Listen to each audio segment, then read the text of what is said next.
None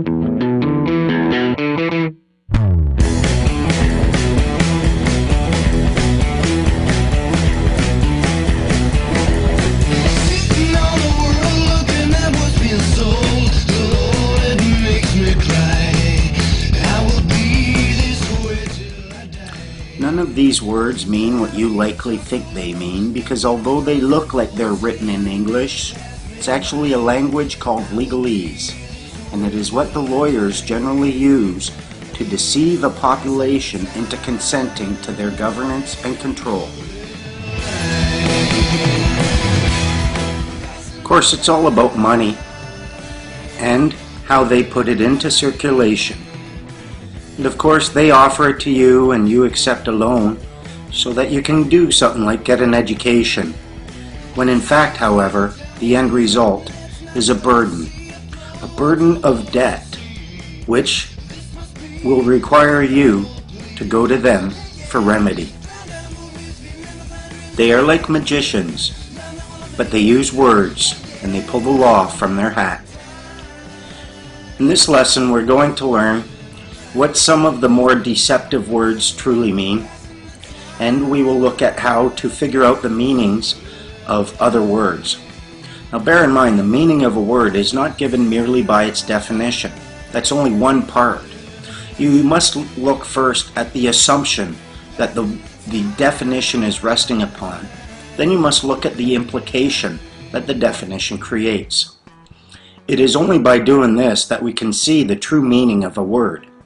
And the law is a very technical, highly accurate language. It appears to be very deceptive, it appears to be very ambiguous, when in fact it is very deceptive, but it is not ambiguous. It's only our ignorance that allows these words to be used in the manner that they do. And there's a maxim in law that states, "Let he who would be deceived be deceived." No one ever forced you to submit an application for a registration. No one ever stopped you from looking up what those words mean. And no one ever stopped you from deciding for yourself whether or not you wish to do so.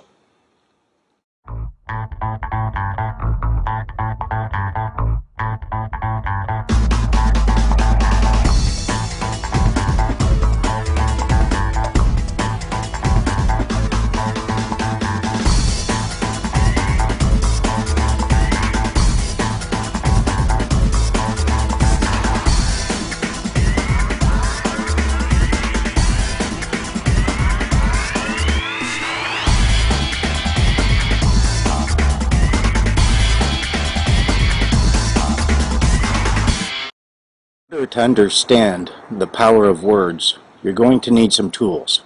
You're going to need some dictionaries. I suggest getting an English dictionary, a good one.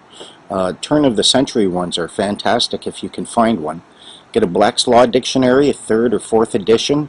Get a new one as well, just so you can compare it and see how they're changing the language.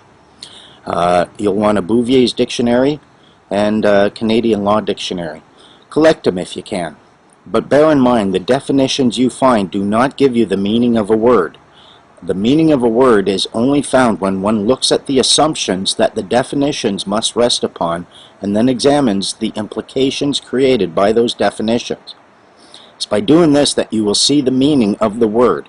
And if you only look at the definition without ever looking at the implications and the assumptions, you will never understand the true meaning of it.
Remember, the law is a lot like baking.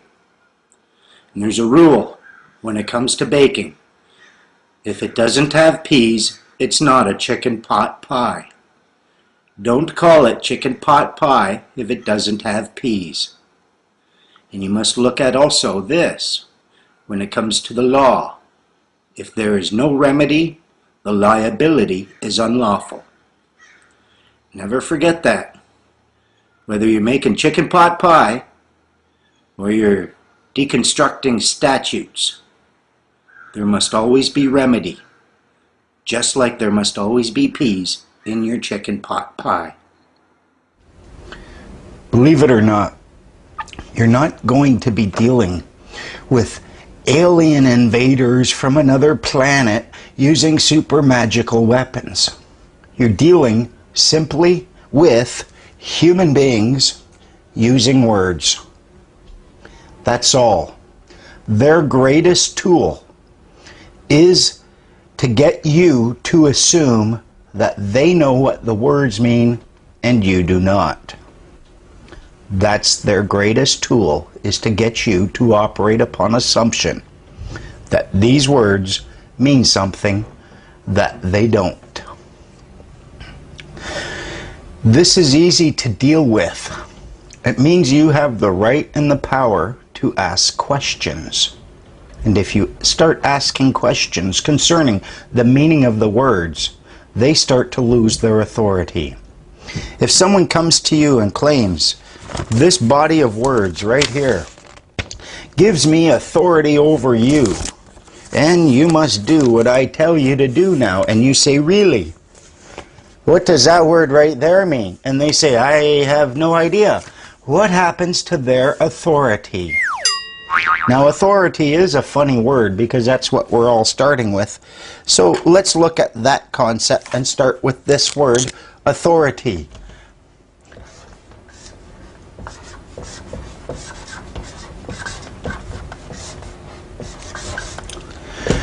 Now, of course, within this word, we can see one word, and that is author.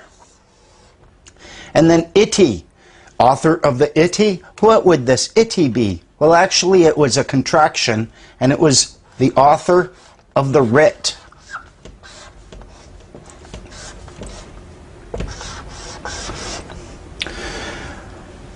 Authority is actually the author of the writ. And that's where the authority comes from.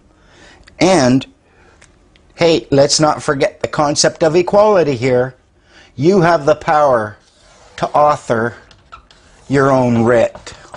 And that is essentially what we're going to end up doing eventually with the notice of understanding and intent and a claim of right. It becomes, when undisputed, just about as powerful as any writ. And it gives you the author. You become the author of the writ. So, who has the authority? You do. People who point to a body of words and cannot tell you what those words mean cannot use that body of words to claim power over you unless you're a complete idiot.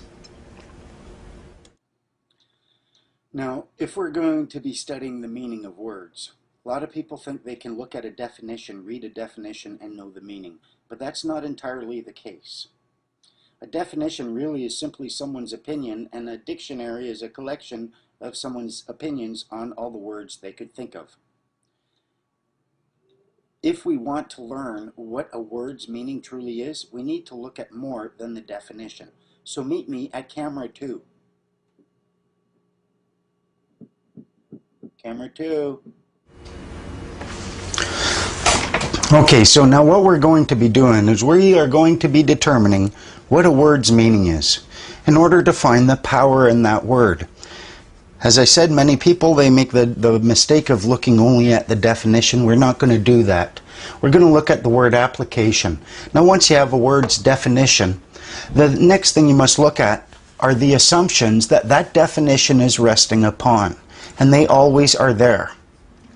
Once you have examined the assumptions that that definition is resting upon, then you must look at the implications that the definition and the assumption creates.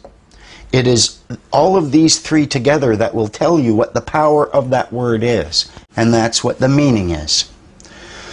So let's look at the word application. What is its definition? If you look it up in Black's Law Dictionary, you find that it means to beg.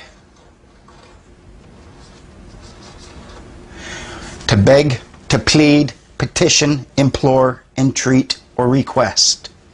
But essentially, it is to beg. Now, let's look at what the assumptions are for those who are begging. What are these assumptions?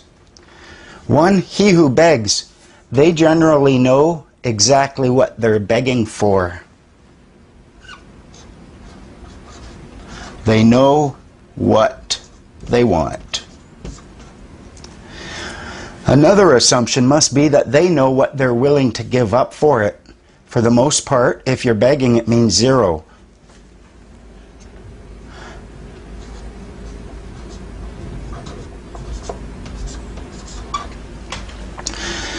The other assumption is that since you never beg for something from someone who doesn't have the power to grant you the thing you're begging for, the assumption must be that the beggar accepts that there exists a grantor.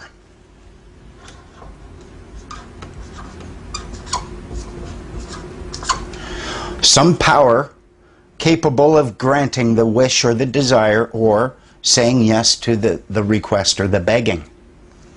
So knowing these assumptions, now let's look at what the implications are within knowing this. Now we're talking about begging here. The beggar must know what they're asking for. They must know what they're giving up in exchange. They must accept that there exists a grantor. The implication of all of this, if you start thinking about it, one, it must be entirely voluntary at all times.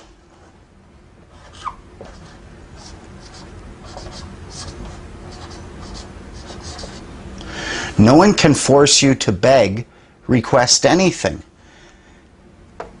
And since you have to give something up, and that is an act of abandonment, no one can ever force you. And therefore, the act of application must always, by virtue of its definition and the assumptions that definition rests upon, the implication is it's always voluntary. The other implication is that since you're recognizing over here the existence of a grantor, and it is the beggar who is initiating, that's the other assumption we must, because the beggar is always the one initiating the contract or the interaction.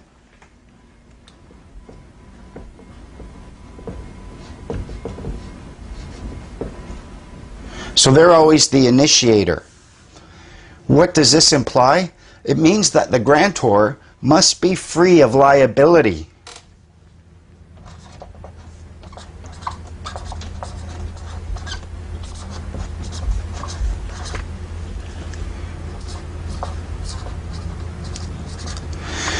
The other thing is, since the beggar apparently knows exactly what he wants, what he's giving up for, and acknowledges the power of the grantor, the implication is that he loses the ability or the right to claim deception.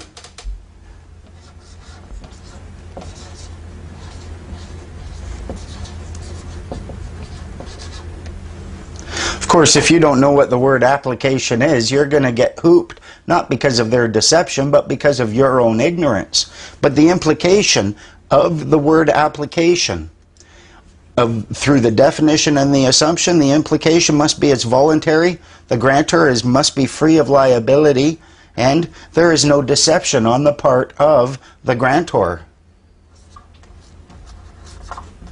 What this means, now we get to the power of the word. What this means is, this word has a certain amount of power, and what it does is it transfers liability.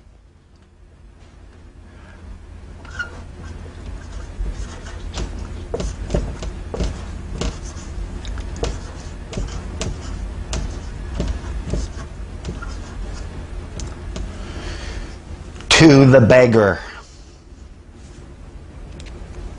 So even if you're going to someone who has the liability to begin with, and they have a duty to provide you with some goods or services. And then they say, would you please fill out this application? And you do. You have just, by virtue of the fact that you have begged, transferred their liability and accepted it, and you have freed them from any claims that they might be acting in a deceptive manner, any claims that they are liable, and you can't ever claim that you were compelled to do it. It's why it's one of their trickiest words. And this is why, in order to understand the power of the word, when you look at a word, you must look at the definition, analyze the assumptions, and then deduce the implications. Now, your assignment for this week's, folks, lesson number 2, need you to learn to analyze the assumptions. You pick out 50 words. Do this 50 times. You'll develop the skills that you're going to need. Wax on, wax off. Learn to analyze the assumptions on 50 words. Deduce what those implications are. It can be any word. Shoes, I don't care. But you do that for 50 words. Also, what I would like you to do is rate, comment, share, and favorite this video. And if you can afford it, a small donation to PayPal will certainly make my Christmas much merrier. And on that note, I hope you guys all have a very Merry Christmas, a Happy New Year, Happy Hanukkah, Happy Holidays, a killer Kwanzaa, whatever's going to float your boat. I hope it floats far and wide. Well, folks, if you enjoy these lessons, the fundamentals of freedom, please make a small donation to MrMitee, MrMitee at excite.com. Couple of bucks, $5, $10. If everyone who were watching these lessons and found value in it donated $5, I would do I would do quite well, I hope. And it would certainly help motivate me to do the 30 or so lessons that I'm trying to get done. They do take a lot of energy and effort, though. I do hope you find value in it. And if you want to support my efforts, small donations are gracefully and gratefully appreciated and accepted through MrMitee at excite.com, PayPal. And yeah, do it. It'll make you feel good.